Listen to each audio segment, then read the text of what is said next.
मी श्याम पाटील आपले लेवा जगत न्यूज मध्ये स्वागत करीत आहे। मिळवून दिलेला आहे।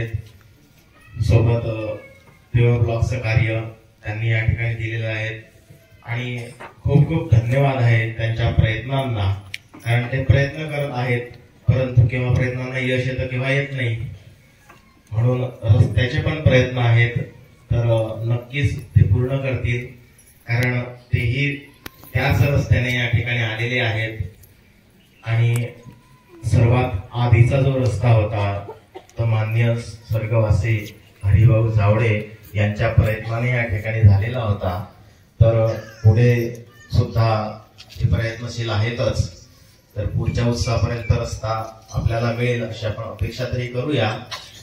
आणि कसं येणारे मंदिरासाठी तर येतात परंतु या ठिकाणी आदिवासी सुद्धा पाडा आहेत, इकडे पुढे पण आहेत, लोकांची ये जा असते, मंदिरात पण असते, तर रस्ता झालेला की भाई बरं होईल। मी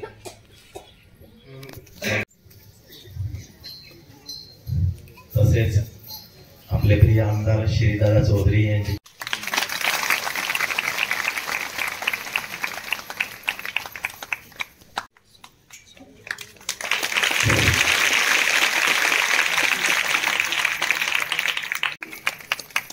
माननीय युवा नेते धनंजय भाऊ श्री चौधरी यांचं स्वागत माननीय चंद्रकांत फेगडे यांनी करावं अशी विनंती।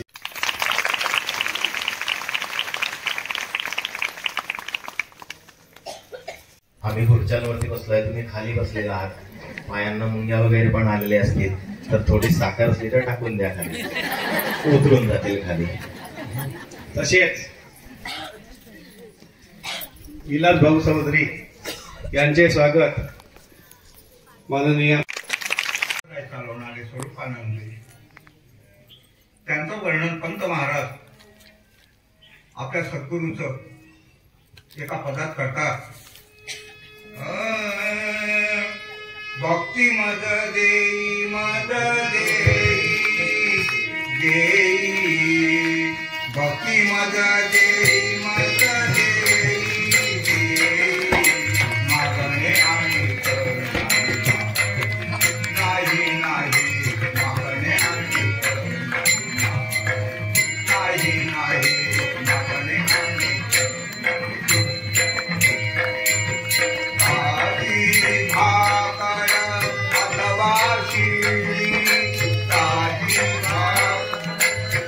Brahma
देई मला देई माझा देई भक्ती मला देई माझा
श्री गुरुदेव दत्त अवधूत शिळी भाकर देई भुकेच्या वेळी.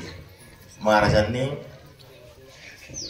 आपली अथवा शिळी असली तरी चालेल, पण केव्हा दे भुकेच्या वेळी. आता आपल्या सर्वांना भूक लागलेली आहे, परंतु तो परम कृपाळू दयाळू परमात्मा आपल्याला ताजीच भाकरी देणार आहे, ताजी देणार आहे.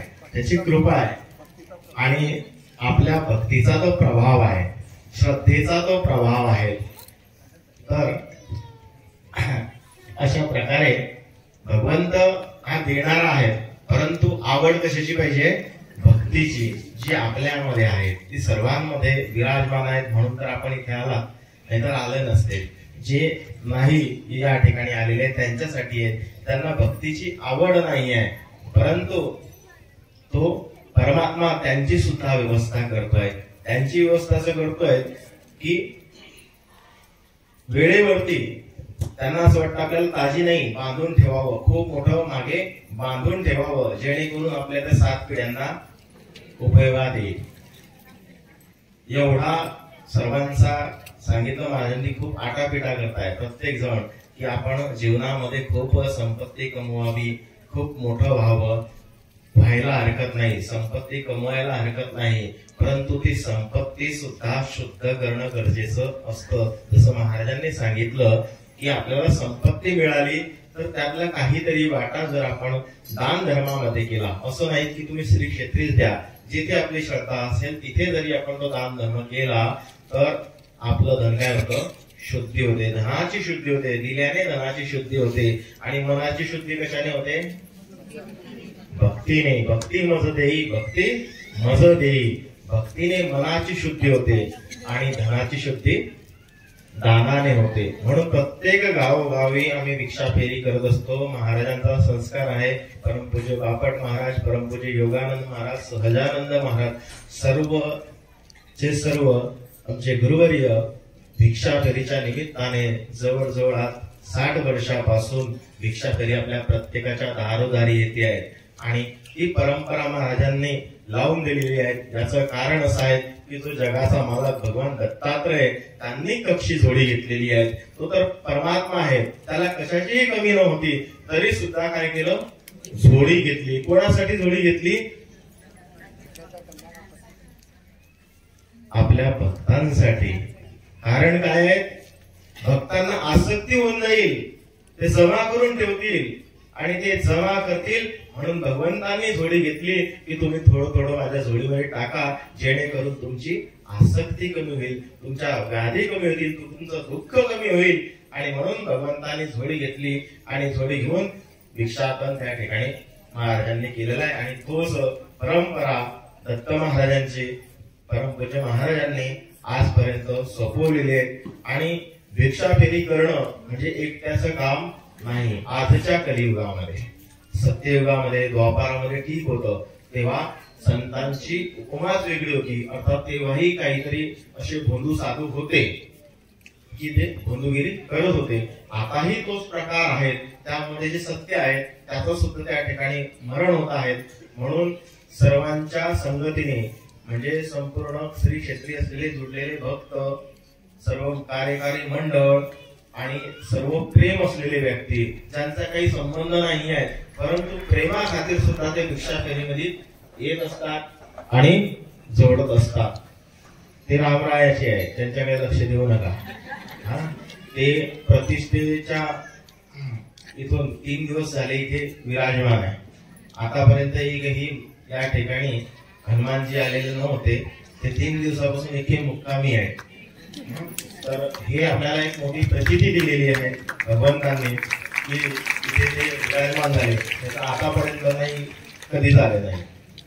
असो, तर अशा प्रकारे सर्वांच्या सहकार्याने आणि सर्वांच्या मदतीने हे मंदिराचं एवढं मोठं स्वरूप या ठिकाणी तयार झालेलं आहे.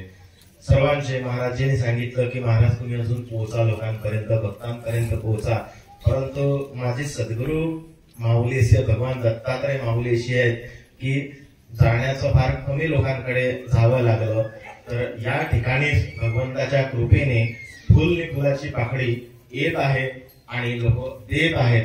त्यांच्या सहकार्याशिवाय शक्य नाही. आणि असं म्हटलेलं आहे की मंदिराच्या जीर्णोद्धारासाठी जो जीर्णोद्धार करतो, जो त्याला थोडीफार मदत करतो, त्याच्या 7 पिढ्या त्या ठिकाणी तरुण जातात.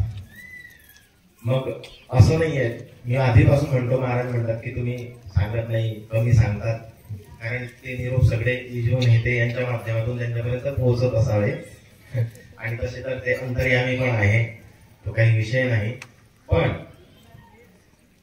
जेवढं देण्याची इच्छा आहे तुम्ही तेवढं देऊ शकता. आणि तोच मोठा खूप श्रीमंत आहे की तो आपल्या पैतून थोडंफार बचत करून त्यातून जो देतो, त्याचा जो मला आनंद आहे ना, तो मला 1,00,000-2 लाख देणारा तर देतो नाही. कारण त्याच्या मेहनतीतून मी खूप बघितलेलं आहे. असे कष्टकरी महिला मंडळ आहेत. आणि सांगतो, मी नेहमी सांगत असतो, खरा धर्म जर असेल तर तो माता भगिनींच्याच हातात आहे, पुरुषांच्या हातात धर्म नाही. याचा अनुभव आम्ही घेतो. त्याचं कारण जेव्हा आम्ही आरोळी देतो, अर्थात आम्ही आरोळी माईला देतो, बापा भिक्षावाड कधी म्हणत नाही. आम्ही माई भिक्षावाडा. महाराज म्हणतात धर्म तुमच्या हातात आहे म्हणून शासनाने पण तुम्हाला अर्ध तिकीट आणि सवलती दिल्या. कारण ते याला माहिती आहे की यांना नाही दिलं तर मग आपल्याला काही खरं नाही. तर माता भगिनींच्या हातामध्ये धर्म. आम्ही माई भिक्षा फेरी वाडा म्हणतो, भिक्षा वाडा म्हणतो, तेव्हा माईच हातामध्ये धान्य घेऊन येईल. एखादा विरळ पुरुष असतो की माई घरात असते आणि मग पुरुष घेऊन येतो. तर ती धर्मपत्नी नसावी की ते पुरुषाला पाठवते, पण धर्मपत्नी म्हणजे धर्माकडे घेऊन जाणे.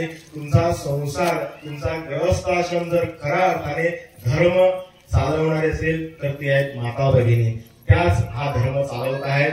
मी नेहमी सांगत असतो की सर्व स्त्रियांना, महिलांना आरक्षण मागण्याची गरज पडते किंवा देत आहे, परंतु अध्यात्म आणि परमात्मा असा आहे, परमार्थ असा आहे की तिथे परमात्म्याने ऑलरेडी तुम्हाला आरक्षण दिलेलं आहे. बऱ्याच संख्येमध्ये कोणत्याही कथेमध्ये, कीर्तनामध्ये संख्या जास्तीत जास्त माता भगिनींची आहे.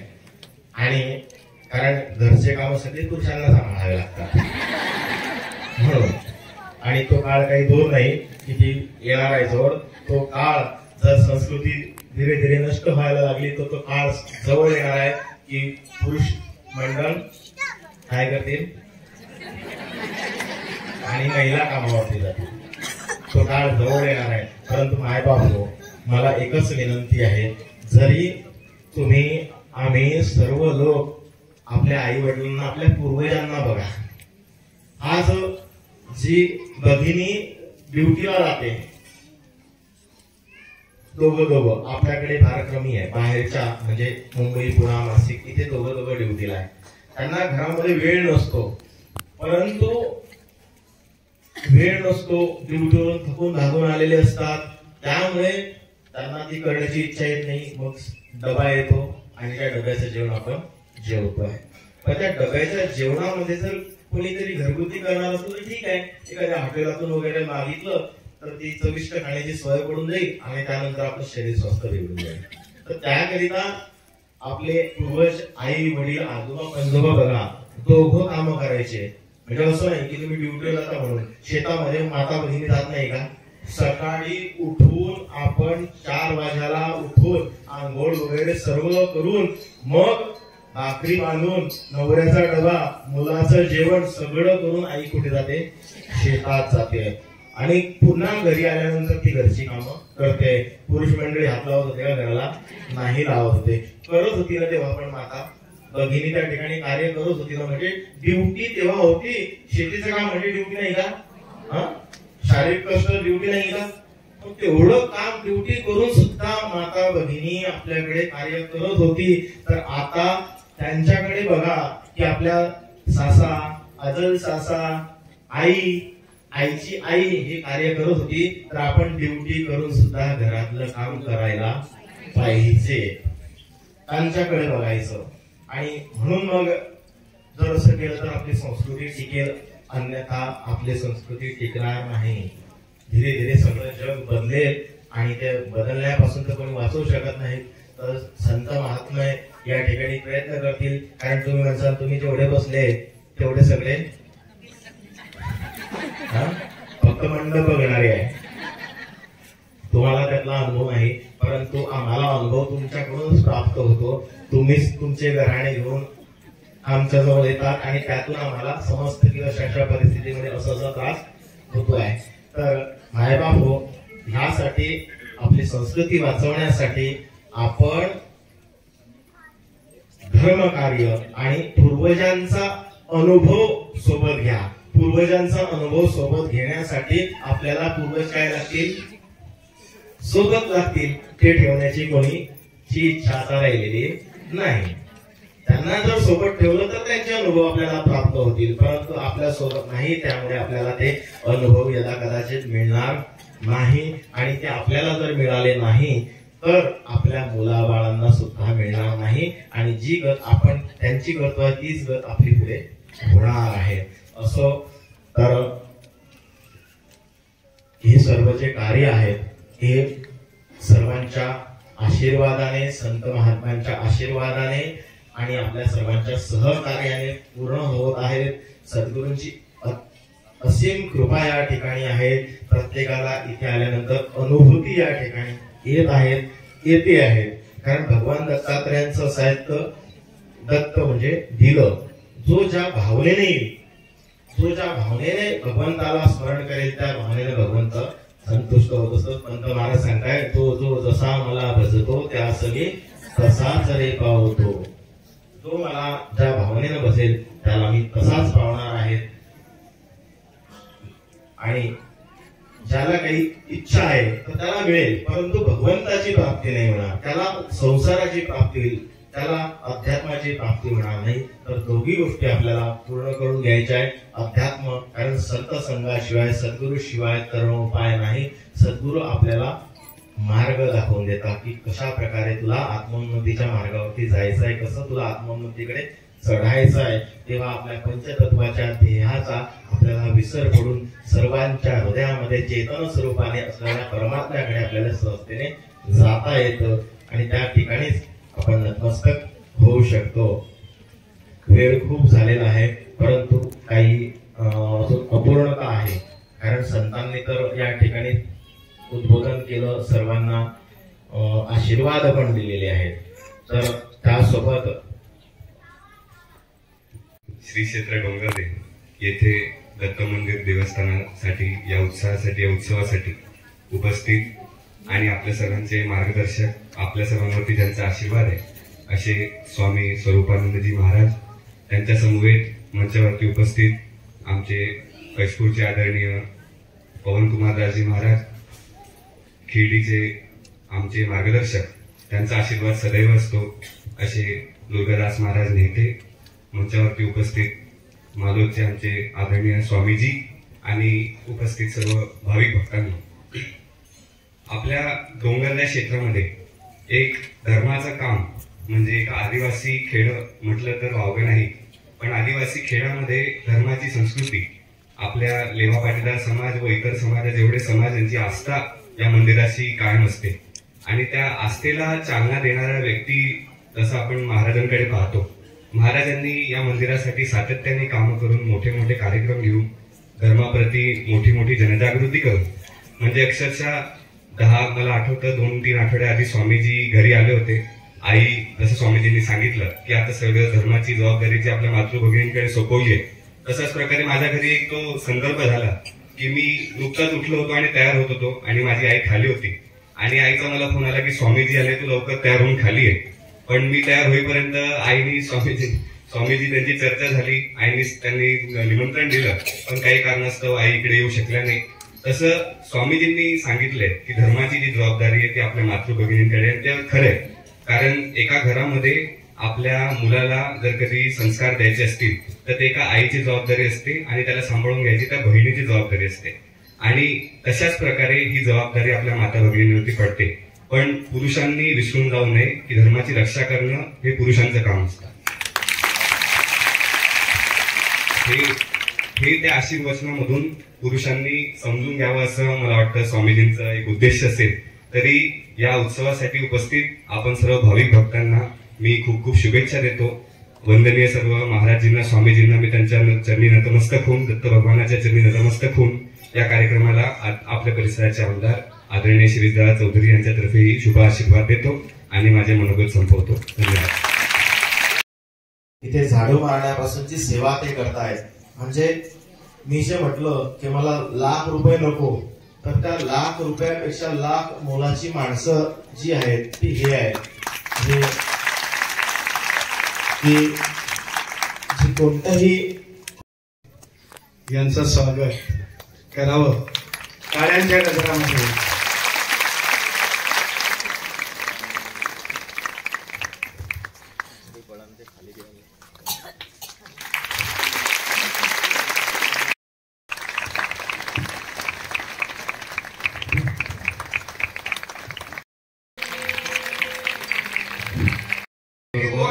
इथे रक्तदान शिबिर संजीवनी ब्लड बँक हायस्कूल यांनी आयोजित केलेलं आहे. ज्यांना रक्तदान करायचं आहे त्यांनी तिथे रक्तदान करू शकता. रक्तदानासाठी श्रेष्ठ दान कोणता नाही. महाराज भाऊ गालतीनं काढून देतील असं नाही आहे, कारण लगेच काही ते निघत नाही. तर आपल्याला गरज आहे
लेवा जगत यूट्यूब चॅनलमध्ये आपले स्वागत आहे. आपल्या परिसरातील ताज्या घडामोडी बघण्याकरता आमचे चॅनल सबस्क्राईब करा आणि आपल्या मोबाईलवर बघा ताज्या बातम्या व कमेंट करून प्रतिक्रिया जरूर कळवा.